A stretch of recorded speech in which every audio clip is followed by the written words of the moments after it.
Quase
Mentalizando a figura do Mestre amado Jesus, Pai, que nessa noite de hoje, recebendo todos os influxos magnéticos, energias balsâmicas, acalentando os nossos corações, mais uma vez agradecemos, Senhor, pela vida, pela oportunidade atendida. Nossos lares sendo visitados nesse momento, pela espiritualidade superior, trazendo as energias balsâmicas, envolvendo todo o nosso lar. Mais uma vez agradecemos pela oportunidade. O Senhor permaneça conosco hoje e agora sempre. Pessoal, hoje no salão hoje do Evangelho aqui, o Vitor ele não vai trazer a paz, não, ele vai trazer a divisão, né? Então vamos falar do Evangelho Moral Estranho e a morte existe na salão. Quem está com a fichinha, a gente pode caminhar para lá, tá?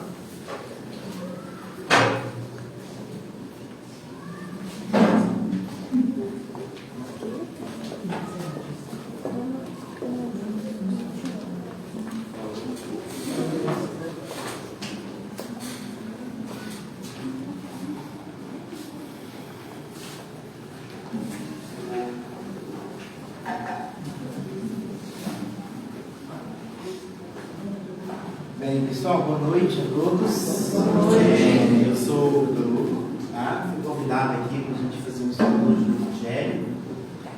E esse capítulo do Evangelho, em particular, ele é um capítulo que certamente, durante esses séculos de cristianismo, ele já gerou algumas, vamos dizer, algumas dificuldades de compreensão, né? Para as pessoas, ou por aqueles que queriam, né, seguir Jesus, mas também por aqueles que perseguiam, né, quem seguia, né? Usavam isso de pretexto, vamos dizer assim, para fazer alguma crítica, para apontar uma contradição, né? A gente vai entender melhor isso daí, essa questão da estranha moral. Então, para a gente começar, eu queria que a gente pensasse assim, bom, se a gente fosse pensar em Jesus, qual que é o ensinamento de Jesus que vem primeiro à nossa mente? Alguém pensaria em algo assim mais fácil? Amor ao próximo. Amor ao próximo? Muito bem. Eu também. Acho que é isso que eu pensei tanto, que foi o que eu trouxe aqui, ó. Eu trouxe aqui um trecho do Evangelho de Mateus, onde está justamente essa lição. Jesus diz assim: amarás o Senhor teu Deus de todo o teu coração, de toda a tua alma e de todo o teu espírito. Este o maior e o primeiro mandamento. E aqui tem o segundo, semelhante a esse: amarás o teu próximo como a ti mesmo. Então, esse é vamos dizer assim, a credencial, né, de Jesus. Todo mundo reconhece, né, por essa lição. E não tem surpresa nenhuma. Mas se a gente pegasse, então, uma frase que aparentemente contradiz tudo isso daqui, e ainda assim a gente falasse, foi Jesus quem disse, né? Por exemplo, será que foi Jesus quem disse isso daqui? Não penseis que eu tenha vindo trazer paz à terra. Não vim trazer a paz, mas a espada. Olha só, parece com o primeiro ensinamento? Não parece, né? Nem parece que é Jesus falando, né? Se a gente for pensar assim, o que pensavam os hebreus sobre o Messias? Né? A grande maioria dos hebreus, o que esperavam do Messias? Porque eles já esperavam do Messias, tanto que muitos judeus ainda esperam hoje o Messias, né? Mas naquela época, especificamente, quem que era o Messias que eles esperavam? Então, assim, para os hebreus, o Messias era alguém que viria libertá-los da escravidão política que uma impunha a eles. Porque desde o início da história dos hebreus, eles são um povo que estão ou fugindo, né, ou sendo perseguidos ali nas suas terras, tendo que disputar. Então, para os hebreus, o Messias era o Messias guerreiro.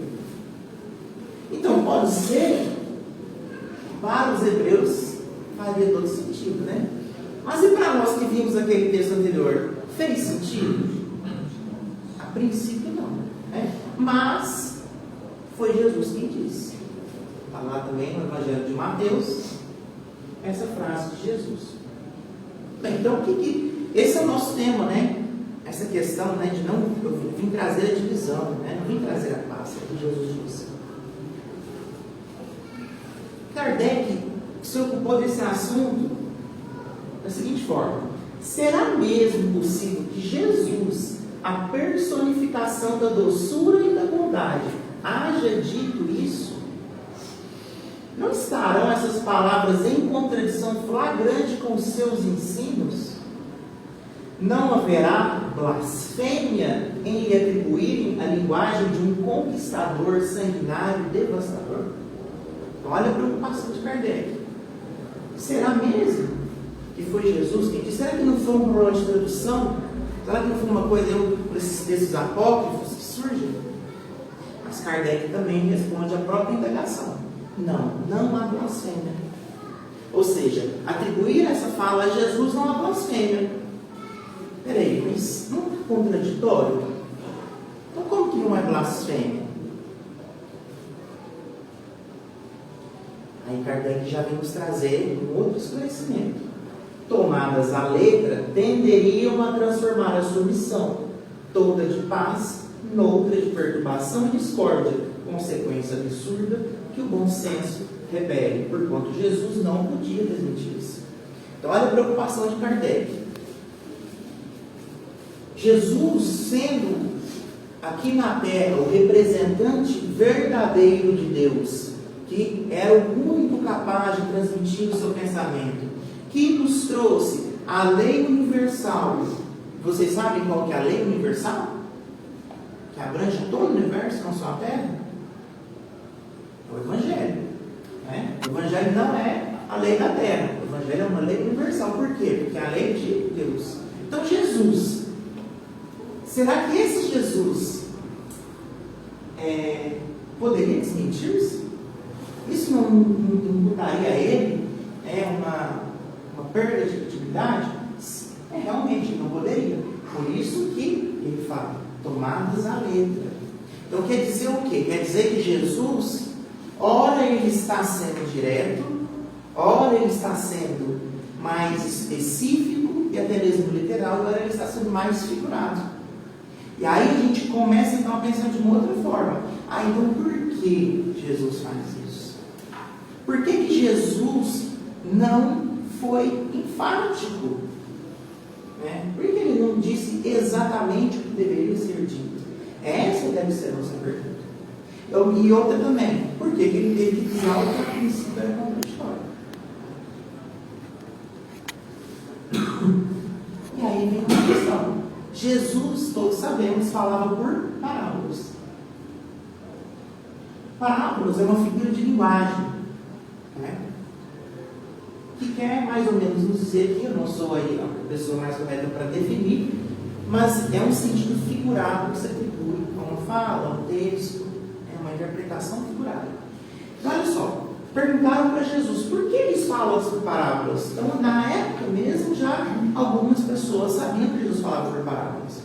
E aí Jesus responde aqui, perguntou, é porque a vós outros vos foi dado conhecer os mistérios do reino dos céus, ao passo que a eles isso não foi dado. Por isso é que eles falam por parábolas, porque vendo nada veem e ouvindo nada entendem, nem compreendem. Então olha só, Jesus às vezes a gente esquece, mas nós estamos falando de Cristo. O que significa isso? Significa que não é somente um espírito elevado, é o espírito elevado à terra. É o espírito em comunhão direta com Deus, que participou ali da construção, da criação de todo o projeto da terra, né, dos nossos, da vinda dos espíritos para a terra nas encarnações. Então não é um espírito qualquer. Então certamente Jesus sabia com quem ele falava e como ele deveria transmitir aquelas lições. Então ele sabia, aliás, que dizer algumas coisas não faria sentido. Seria como jogar pérolas aos porcos. Então ele precisava usar de umas figuras de linguagem que buscavam uma compreensão outra das pessoas, sabendo que ali ele depositava uma semente. Essa semente que, diga-se de passagem, estamos agora podendo colher. Nós, né? Porque os felizes já colheram. Né? Nós aqui estamos colhendo agora, mas quem já teve a oportunidade, aliás, fica aqui a informação, nós todos já fomos chamados por Jesus. Não é a primeira vez. A questão é que talvez agora a gente resolveu dar bola para ele. Mas todos nós já fomos chamados por Cristo. Então, essas falas de Jesus, elas tinham o objetivo de ultrapassar a barreira dos séculos. Né? Olha outra parábola de Jesus, ou ensinamento figurado. Jesus estava fazendo ali, né, uma reunião com algumas pessoas, seus seguidores, atendendo as pessoas, e aí surge esse momento, né? Tendo vindo sua mãe e seus irmãos, mandaram chamá-lo. Então ele estava nesse local, chegou a mãe de Jesus, Maria, e algumas pessoas a quem se atribuiu, né, irmãos. Mas aqui irmãos a gente não no sentido literal, mas porque muitas pessoas que eram próximas de Jesus eram tidos por irmãos de Jesus. Alguns discípulos de Jesus tinham essa denominação de irmãos. Então chegaram eles e mandaram chamá-lo. E aí Jesus respondeu, né?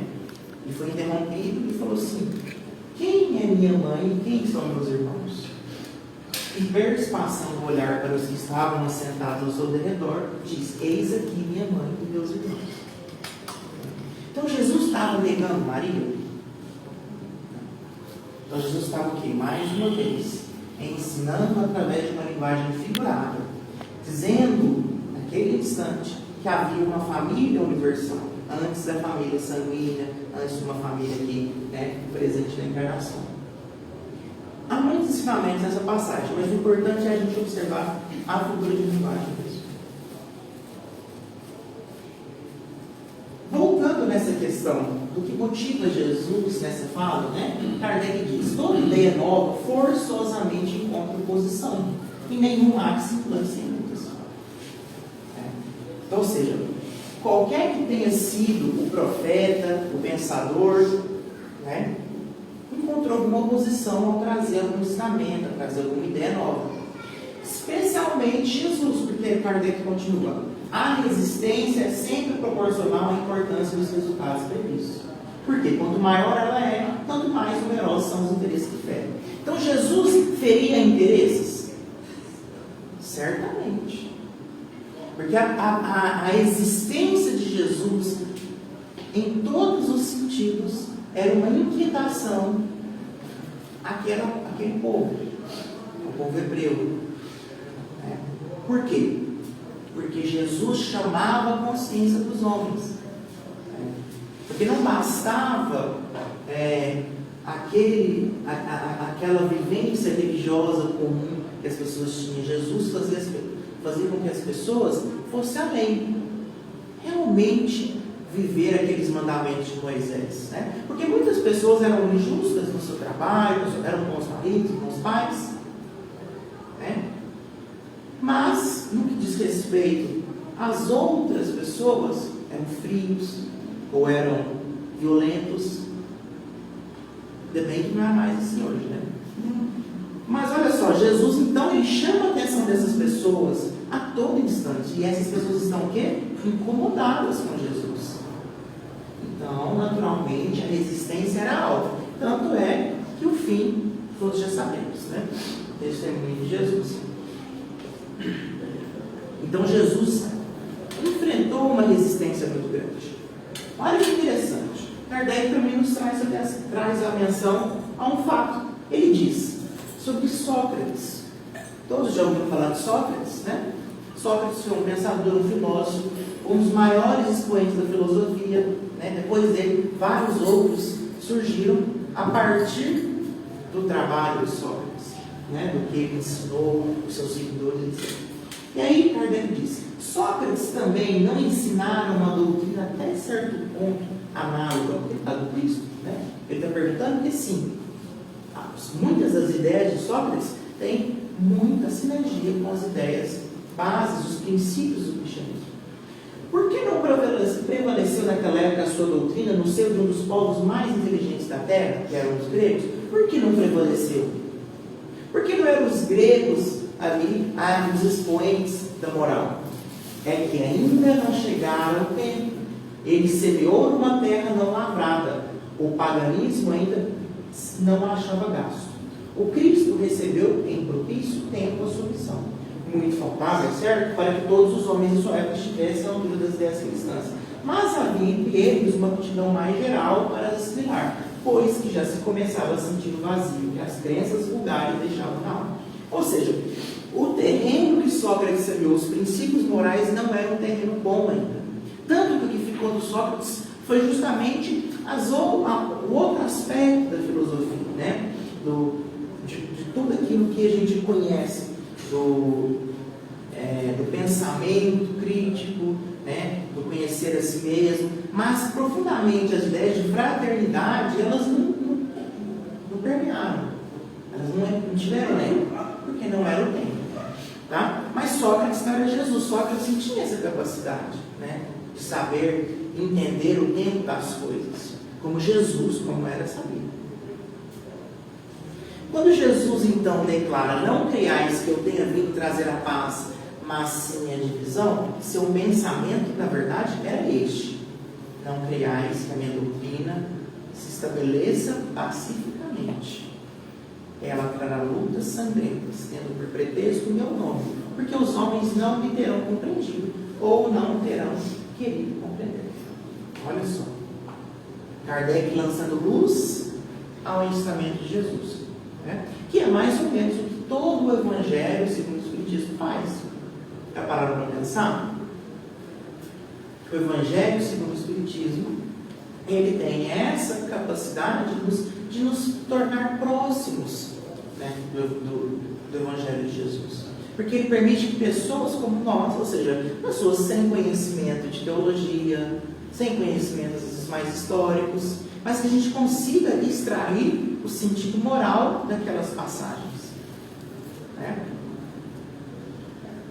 Então, Kardec está aqui nos trazendo a possibilidade de compreender o que Jesus quis dizer com aquilo. Jesus estava avisando que aquela doutrina traria perseguições, traria incompreensões, mas não só incompreensões políticas. Pode ser que tenha sido a principal que Jesus enfrentou, política, né? Mas também no aspecto moral, mas incompreensões em todas as esferas sociais, até mesmo dentro da família, né?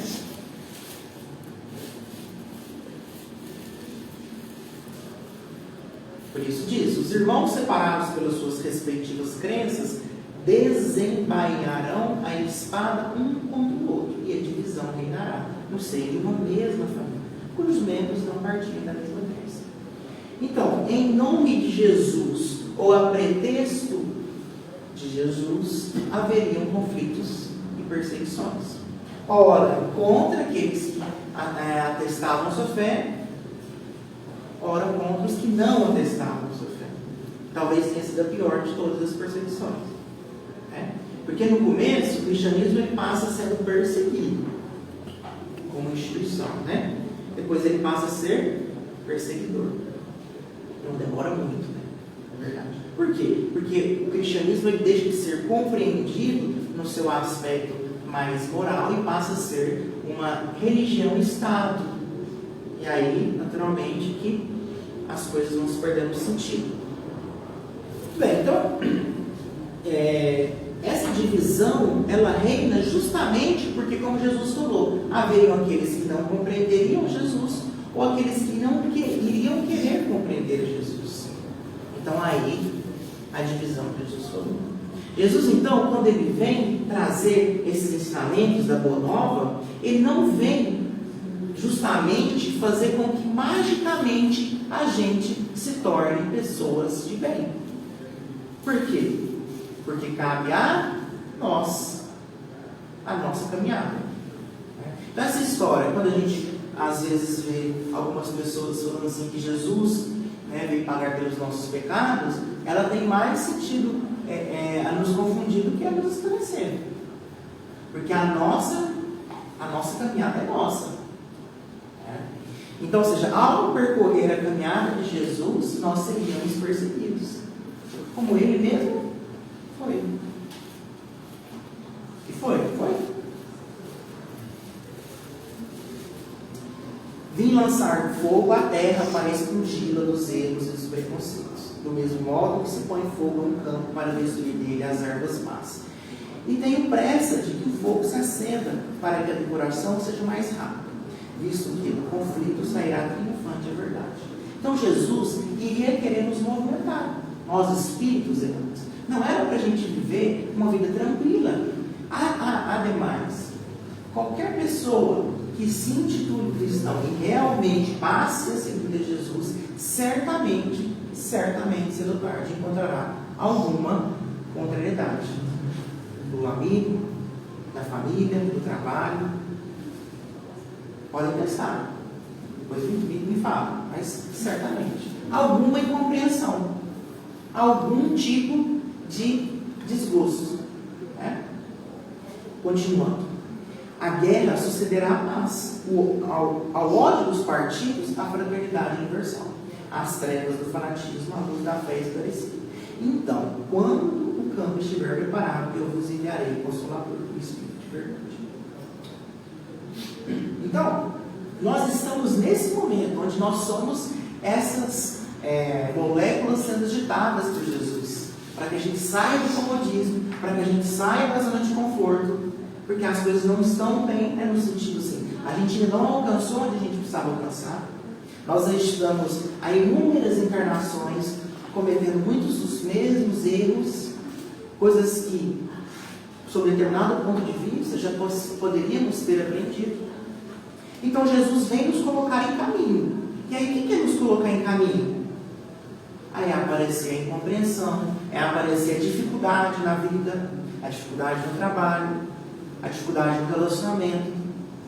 Todas essas dificuldades, elas vêm preencher ali um quebra-cabeça que forma a escada do nosso aprendizado. O Espiritismo vem realizar na época prevista as promessas do Cristo. Entretanto, não pôde fazer sem destruir os abusos. Como Jesus, ele toca com orgulho o egoísmo, a ambição, a cupidez e o fanatismo cego, os quais, levados às suas últimas trincheiras, tentam barrar o caminho que lhes suscitam graves perseguições. Ou seja, o que Allan Kardec está dizendo? Que, assim como aqueles cristãos, os espíritas também enfrentariam esse tipo de dificuldade.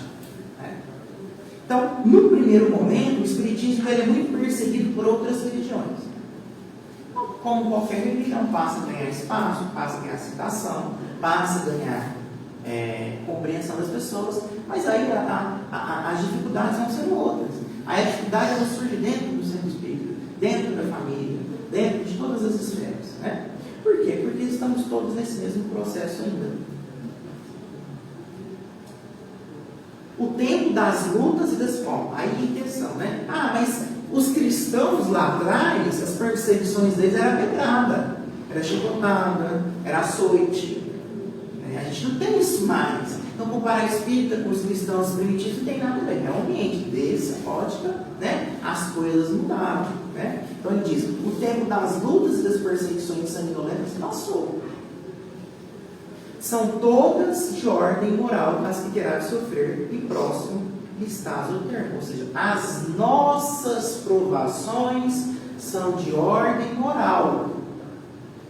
Nós não estamos mais sendo necessitados a dar testemunho de sacrifício da nossa vida, no sentido de morte mesmo, né? Mas sim o sacrifício do nosso esforço.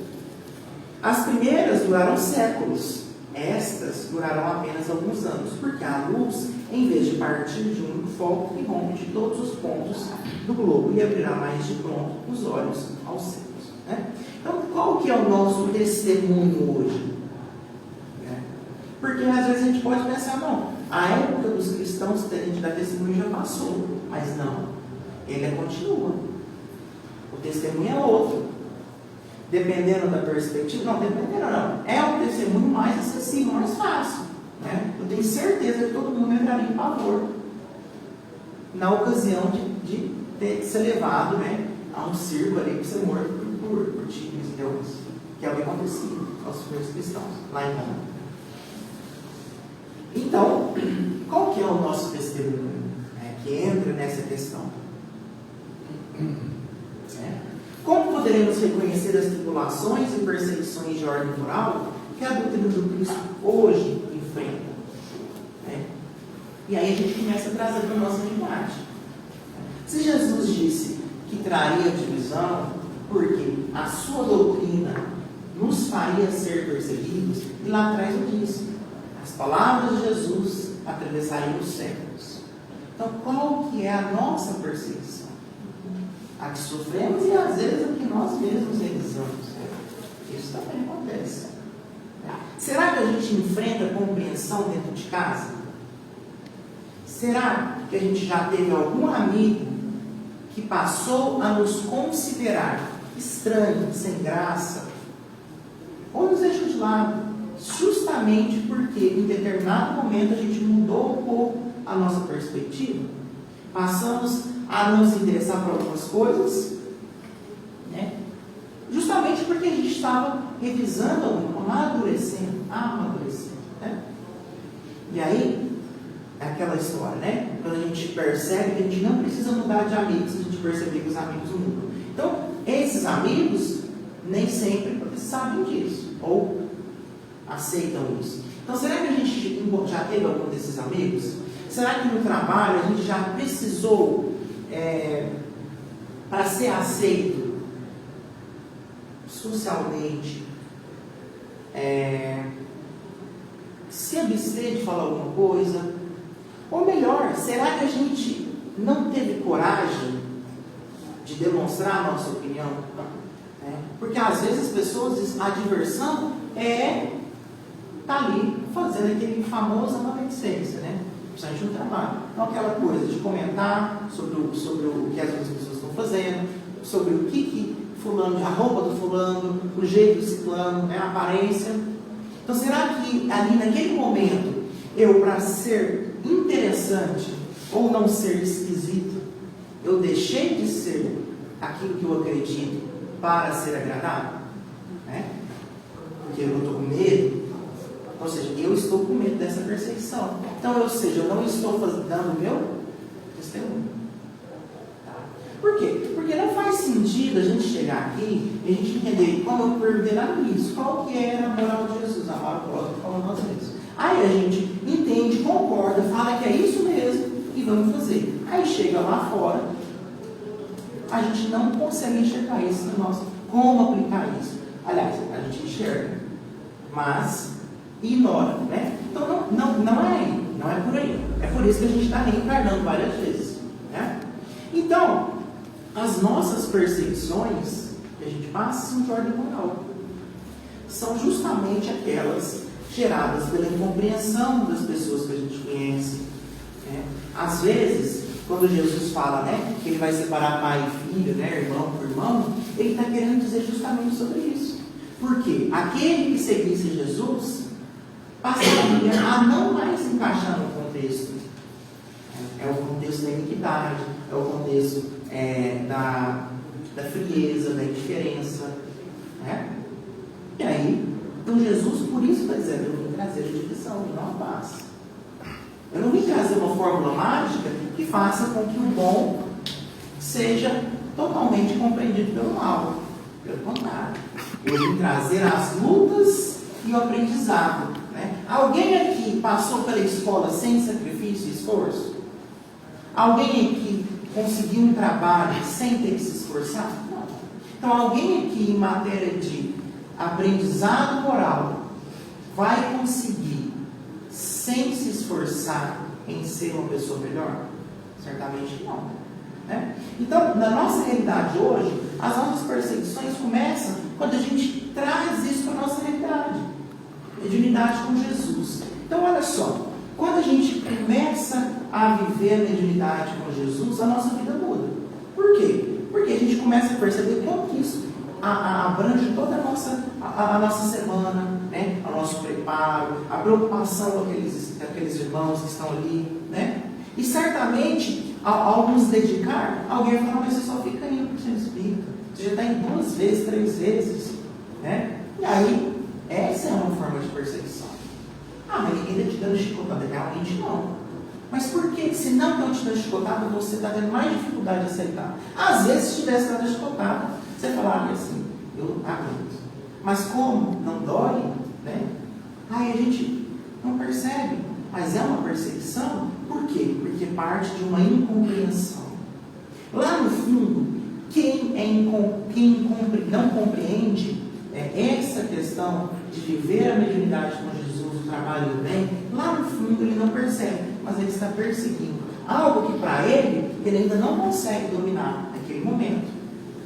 Né? Então ele tenta ignorar, ele tenta afastar. Olha só, esse é o nosso testemunho também.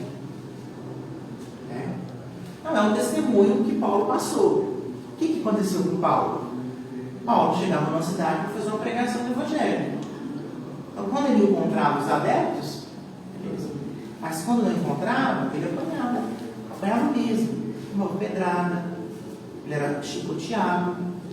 E aí, o que ele fazia? Ele reagia? Ele fazia luta corpo a corpo? Não. Ele saía daquela cidade e ia para a próxima.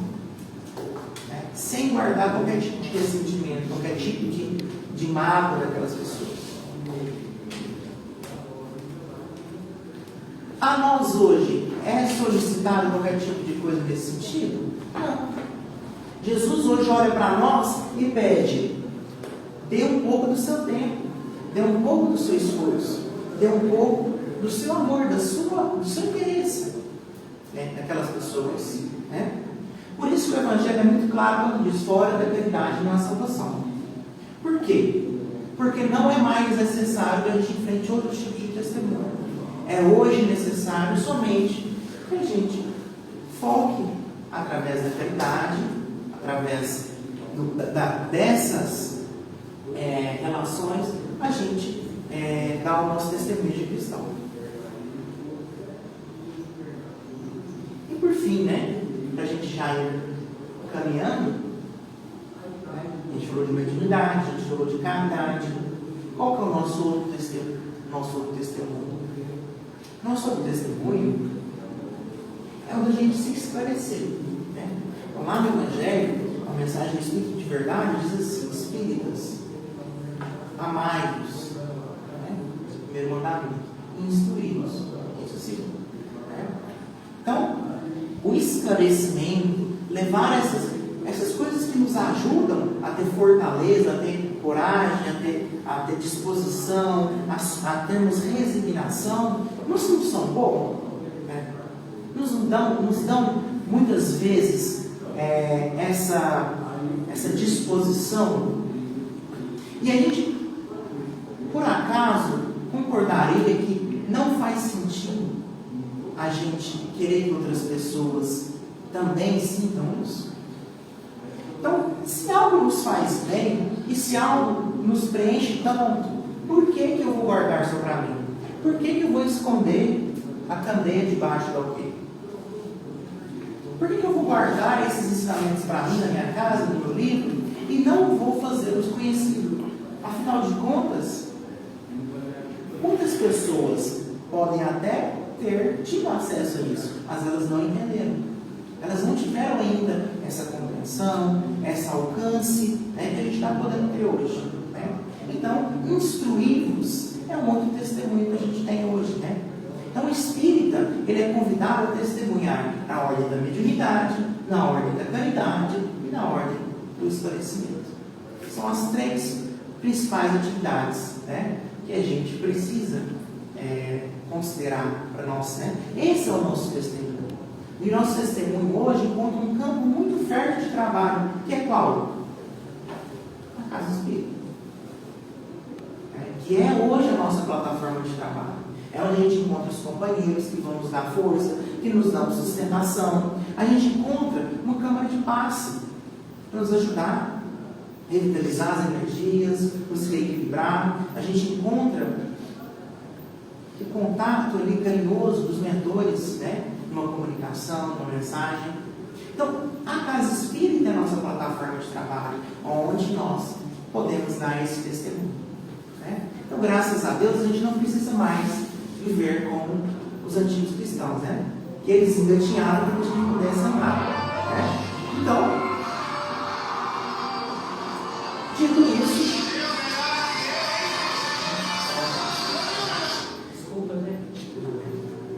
isso, eu agora caminho para o encerramento, trazendo essa reflexão de Jesus, que eu acho que sintetiza tudo isso que a gente falou. Lá no Evangelho de João diz assim: lembrai-vos da palavra que vos diz, não é o servo maior que o seu Senhor. Se a mim me perseguiram, também vos perseguirão a vós. Se guardaram a minha palavra, também guardarão a vós. Então assim a gente medita nessas palavras, medita naquilo que Jesus quer nos dizer, naquilo que Jesus deseja para nós, na nossa melhoria, e na oportunidade que nós estamos tendo hoje nessa encarnação. E aí a gente faz essa reflexão, pensa, qual que é o meu testemunho hoje? Aonde está o meu campo de trabalho? Aonde está a minha oportunidade de demonstrar que eu entendi ao que Cristo está dizendo? Né? Então, eu encerro aí e agradeço. Acho que já está quase na hora, né? Vou chamar para o passo. Mais um pouquinho? 5 minutos? Então, ótimo. Então, o que a gente faz? A gente pode deixar aqui, eu vou aproveitar antes de continuar, perguntar, alguém tem alguma pergunta, alguma colocação para fazer? Você estava falando do Paulo de Tarso, né? Teve um exemplo mais forte do que o dele, né? Que ele primeiro perseguiu, depois conheceu e depois foi testemunhar Cristo e teve uma outra dificuldade naquela época. O Saulo, ele é um dos exemplos mais importantes para nós, porque ele mostrou com certeza como sair exatamente usando essa expressão da água para o vinho. E como você falou, ele era antes um perseguidor. E Saulo, ele poderia, quando ele percebeu, ou seja, quando ele caiu do cavalo, né? E aí literalmente, e daí surge essa expressão, né? Cair do cavalo. Para quem não se lembra, Paulo, né? O apóstolo Paulo, antes ele chamava Saulo. Então ele era um hebreu que perseguia os cristãos. Jesus já tinha encerrado a sua missão ali fisicamente aqui na terra. Então eram aqueles primeiros anos ali da Casa do Caminho, nos primeiros meses cristãos ali, na casa de Pedro, né? Então Saulo era um dos que perseguiam. E Saulo sai numa viagem até Damasco, onde ele pretende encontrar um cristão que estava fazendo ali alguns esclarecimentos, que era o Ananias. E aí, no meio do caminho, ele tem uma visão de Jesus, onde ele cai do cavalo. E a partir desse momento, desse contato com Jesus, Jesus fala: Saulo, por que me persegues? Então Saulo inicia uma trajetória excepcional, porque naquele momento muitos de nós, tendo entendido que erramos, caímos muitas vezes no processo de culpa. O que é o processo de culpa? É a gente se reprimir. Ficou até cego nos dias. Ele ficou cego. Mas em todo momento, Saulo reconheceu, apesar de ter reconhecido que tinha errado, em nenhum momento ele falou assim: minha vida está acabada, acabou para mim, eu vi que eu fui um perseguidor. Não, o que ele entende? Eu vou reverter isso. Então ele já quer chegar trabalhando, ele já quer chegar acolhendo os sofredores, ele quer ir lá para a casa do caminho, lá onde está Pedro, e já me dar um serviço, eu quero ajudar, eu quero ser útil. Mas como tudo tem um processo, como tudo tem um momento, ele passa por um momento de ele se autoexila no deserto, entende? Para que ele faça esse processo de transformação, de instituição. E quando ele volta o Paulo que a gente conhece, né? E aí ele faz uma das histórias mais bonitas do Evangelho. Que, aliás, se hoje existe cristianismo, é graças a Paulo. Porque foi Paulo que entendeu o que faltava para o cristianismo dar os seus primeiros passos após Jesus ter, né, deixado aqui. Porque os apóstolos, eles ainda eram pessoas muito simples, mas Paulo era uma pessoa instruída.